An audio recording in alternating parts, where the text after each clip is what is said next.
Good morning. I am Carol. I am here to challenge the status quo.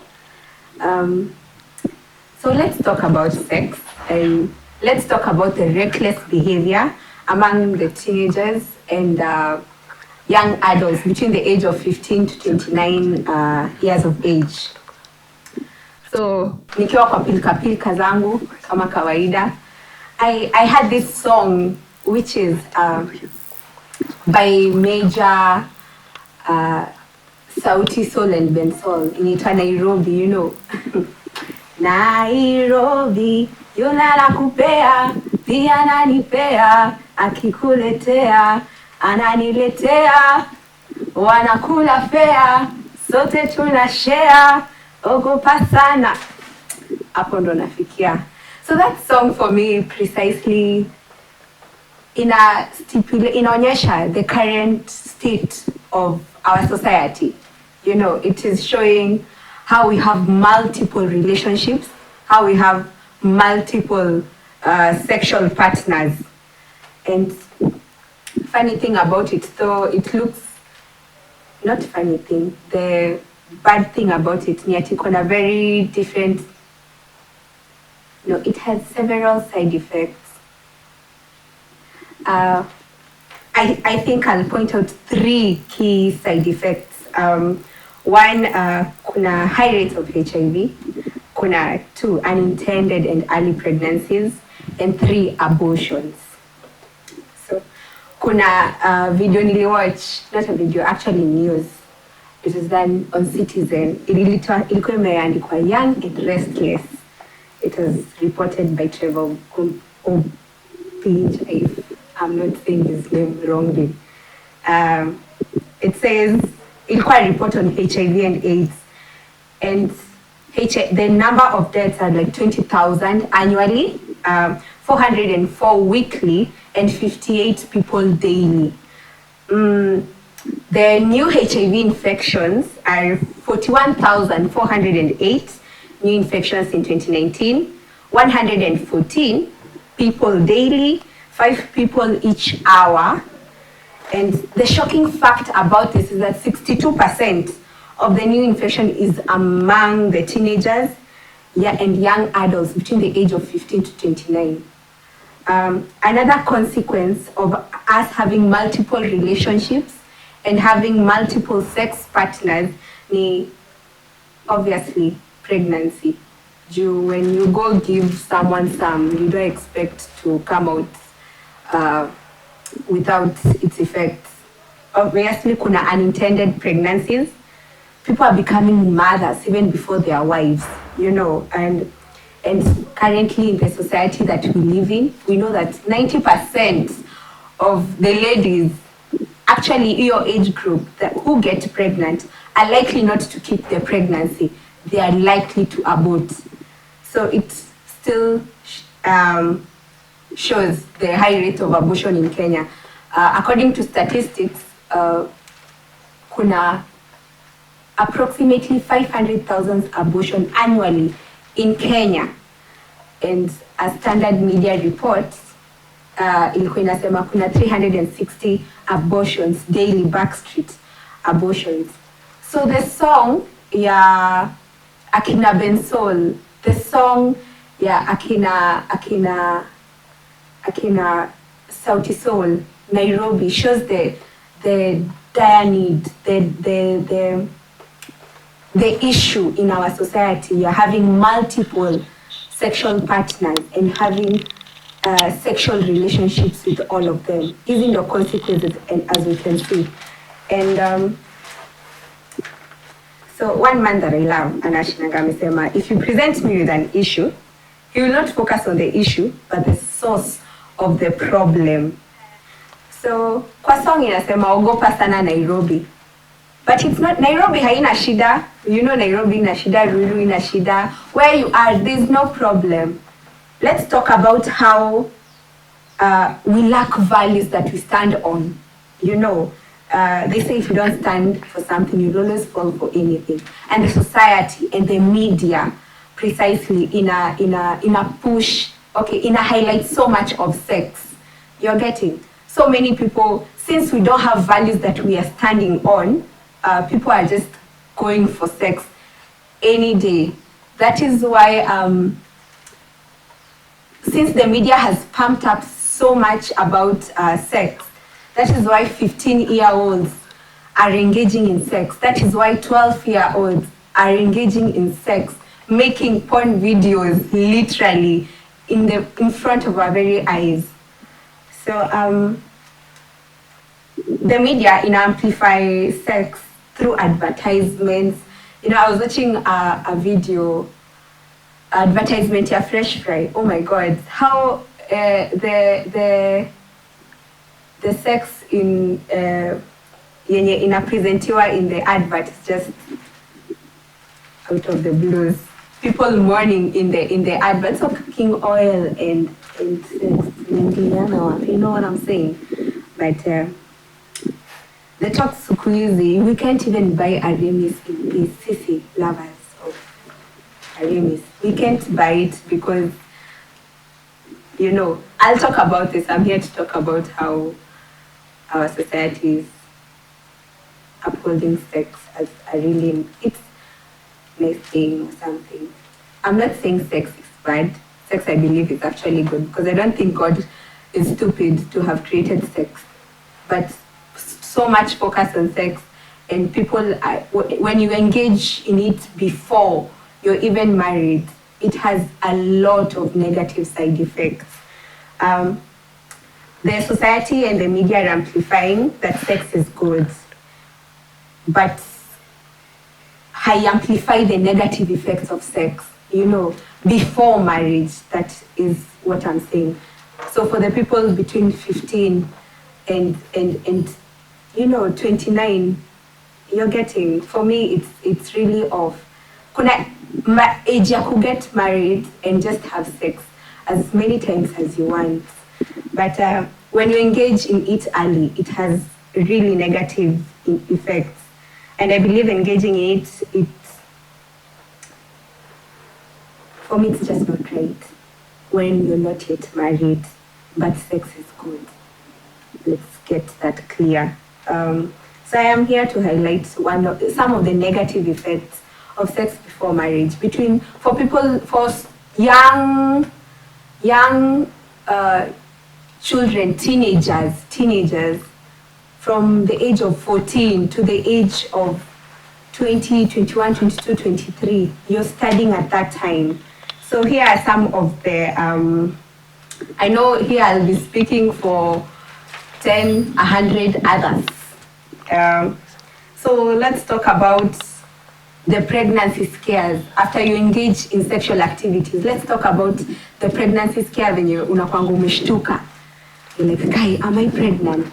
Is everything fine? Ile patia, aki Mungu, I'll not do it again, ati acha tu nipate period. Hello ladies, I know I'm talking to someone. That scare, people don't talk about it yet to advertise so much of sex. Let's talk about how we are taking morning after pills. Ni kama ni Panadol. Let's talk about that. Why, your too much intake of e-pill inafanya it affects your reproductive health, affects your menstrual cycle. But we don't want to talk about that. We want to talk about how you'll feel good, how you'll be pleasured. Those are what kitu inakuwa highlighted. So let's talk about the scare of whether the guy that you slept with, the woman that you slept with, is actually safe. Kama kona HIV, kama kona STD, you're getting. So people end up getting stressed, getting depressed. Okay, talk from doing whatever you just did, and then you get to your house. People get depressed. People are like stressed up, and this leads to more alcohol intake, leading to more mess ups. It's bad. So again, let's talk about how people use condoms in the first time that you meet the person, but 2-3 days later or a week later, you're not using it. Let's talk about that. Let's talk about the pain of raising a child by yourself. You tell a man that you're pregnant and they are gone, you know, like ila gone. It's bad. I've had friends who have children out of wedlock, and it's stressful. It's a beautiful thing to bring a child in the world, but when you're alone, surely it's a different scenario. So let's talk about how guys end up spending much money on kutafutana na the several ladies. You know what I'm saying? Uko hapa, you buy my drinks, loads and loads of money that you spend. Let's talk. And then unakuja chini unajita kamkutano tu ukiwa peke yako. And you're like, why did I have to spend all this? Mbona si at least hata ninge save sijui buy nini. People are not talking about that. We are constantly just talking about the pleasure that we'll get when we engage in sex. So for me, after thinking and researching through, I have come to one conclusion that one of the main causes of all these issues of high rates of pregnancy, of having high rates of abortions, of having unintended pregnancies, high levels of STDs, high levels of HIV, is because one of the main reasons for me, it's because we are not living as Christians. Hello, Christians. Kenya is said to be 80% Christianity, like Christians are like 80% of the population. So I'm like wondering, though we call ourselves Christians, why are we doing the very same things that the Bible is against? And I'm not saying this because I'm perfect. I have not done stupid things. I am here saying this because I have messed up. Like Bible Latin asema, we make, it says in the Proverbs 19 verse 3, people ruin their own lives by their stupid decisions. And then we start blaming God or we start blaming people. And you're the one who made the decision. You're getting. So I'm not highlighting this to all the Christians blaming. I am highlighting it so that we start making wise decisions. We are following the crowd. Are you everybody? Everybody is doing sex. Are you everybody? You're not everybody. So I'm talking to 1,000 others who feel what I'm saying. It's high time we make right decisions as youths, as young adults, to reduce a high rate of infection. Between 62% of all the infections occur among teenagers and adults. It's not even, for me, it's boggling, I can say so. So just because everybody is doing it, it doesn't make it right. So ask yourself, are you everybody? Are you everybody? You are James, you are Carol, you are, you are Yvonne. What do you think is right? And if you call yourself a Christian, a young teen, a young adult, it's time we live right.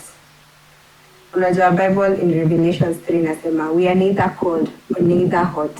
Mko pale tuko 50-50. And that's why many people are having an issue with the church. We call ourselves Christians and do contrary to what the Bible is saying. On Sunday, we are Christians, and the minute we get out of church, we have a different character. Umekuja church, we just hold the mask. You're a Christian, but you lack a prayer life. You lack worship. You do what you want, and that's where we are messing up. Let's be for real Christians. Let's be for real representatives of Christ. Because if you're a Kenyan, we are Kenyans right here. You're not a Kenyan on Sunday peke yake or on Monday peke yake ukienda job. You're a Kenyan Sunday, Monday, Tuesday till the next each day you are a Kenyan. So you follow the Constitution of Kenya. And that is how it should be for Christians, if you are a Christian. That is what it should be. We should live as Christians, truly. Follow what the Bible is saying, not what you think. That is also what I'm learning. That is what I am applying. So the song, Nairobi, inatuonyesha the state of our community. We are neither cold nor hot as Christians. And the Bible is just telling us clearly, we will far better be either cold or hot. So let's choose one. Let's be for real, after God and do what is right. So young adults and teenagers who call themselves Christians, let us be real, and you will avoid a lot of negatives. You will avoid the probability of getting AIDS, the probability of having a transmitted disease, which actually, for a fact, can still boil down and affect your child. It will avoid abortions. It will avoid unintended pregnancies. Utahavu kuacha shule ama kupelekea madhako mtoi akaenda yeye. You're getting such issues. You'll avoid. So let's stand. There are better things we can do. I still advocate. I stand and advocate for abstinence. It's not easy, but it's very, very doable. Absolutely. If people are dying because they're not having sex, I will be the first one who will die. But hello, I am here. So there are better things we can engage in as young, as teenagers and young adults. I work with an amazing organization called CNF Global. We still focus on climate change, food sustainability, and nutrition. So there you can go get pointers on how to make an urban farm, how to make a farm hapo kwa nyumba yenyu. You can go, hizi bundles tunatumianga kuingia kwa Pornhub. Yes, I'll talk about it. Tunatumianga kuingia xnx.com, xxxvideos.com. We can use it to actually better our lives, better the lives of our parents as well. Because if you just ukiweka spinach, ukipanda spinach hapo home, you know, kwa gunia, it's just something simple, something doable. You'll help your parents at least reduce their food budget. It will keep your hands on and impact the society positively. So let's stay pure, let's